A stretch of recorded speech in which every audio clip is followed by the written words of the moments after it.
Hello everyone, I did a problem similar to this during the test review. This one's different, this one's numerical, but that doesn't make a difference on how the problem is worked. Okay?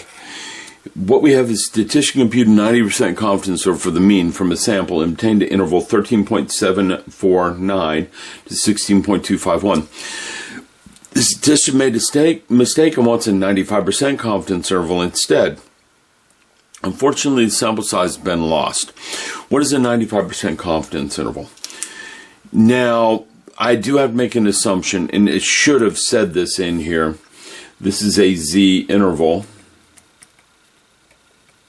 That's my mistake. I didn't say that, and it should have said it. Okay?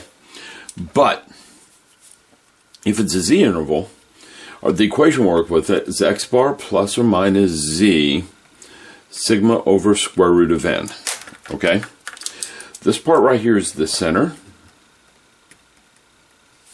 And this part over here is a margin of error. Now there's some equations for this that we can use in this. The center is right plus left divided by 2. You're just averaging to get the center. The margin of error is right minus left divided by 2. You're not averaging. That right minus left gives the width. Dividing by 2 gives half the width, which is the margin of error. Okay? Now, the only difference between the two confidence intervals, the 90 and the 95, is this value Z. Okay? So, on a 90%, we have Z equals 1.645. On a 95%, we have Z is 1.96. So since this is a 90% right now, we're dealing with 1.96 for that Z. Okay? First thing I'm going to do is go ahead and find the center, however. So my center is going to be right minus left divided by 2. Right plus left divided by 2. So it's 16.251 plus 13.749 divided by 2. Let me get a calculator. I wasn't prepared here, I won't lie. But I have like 6 calculators sitting next to me. So turning this on, I mean, this is the one you all are used to.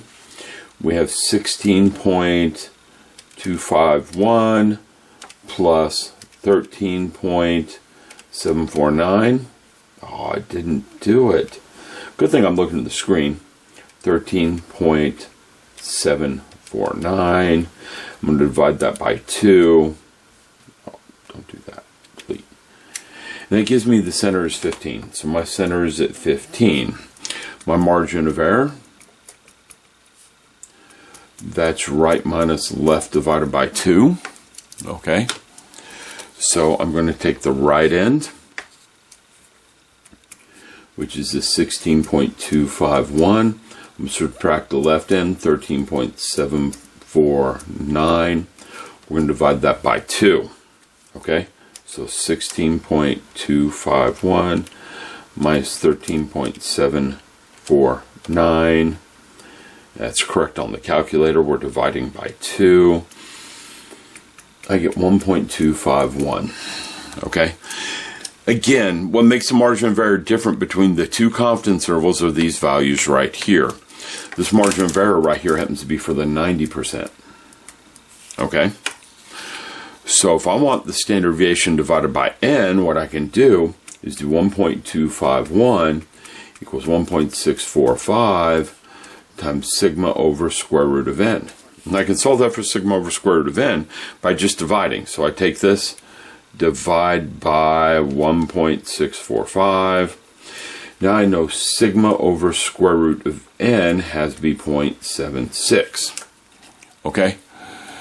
So I have that part done. What I'm going to do now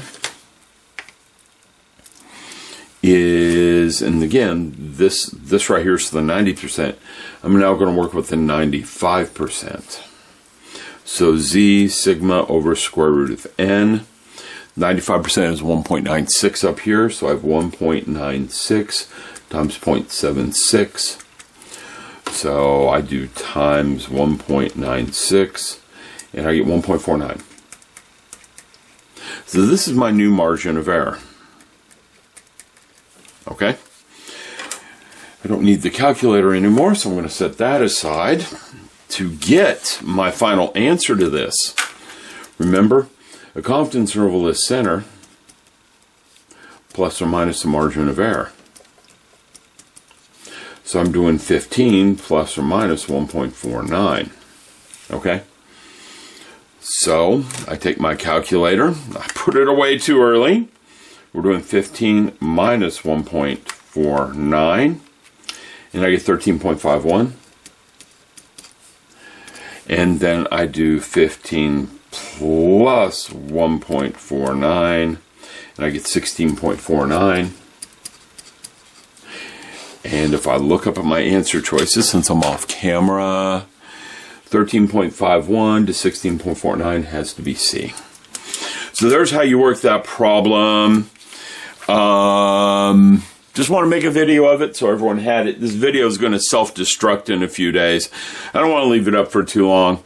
I really don't want Darcy looking at what I'm teaching you all. Okay? But there you go. There's a short video showing how to work that problem. I'll talk to you all later.